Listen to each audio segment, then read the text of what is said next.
Nasa-stress ako mga mi ngayon sa Chicken Taxi Baby. Kaya eto mga mi, bumili na ako nitong It's That That ng Tiny Buds. Ang ganda naman kasi nito mga mi, tsaka ang daming good reviews. Kaya ito binili ko. Ang sabi daw nila, pampawala din ito ng scars, at saka yung inflammation, at saka pangate sa katawan ni baby.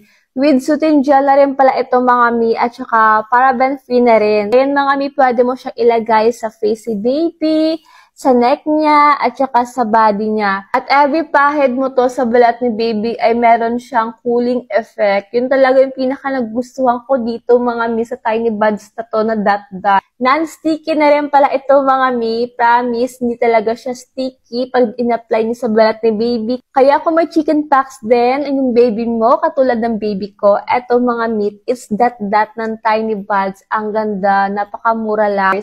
Link to mga mi, ilalagay ko lang din sa aking basket para same lang din ng product ang makukuha mo.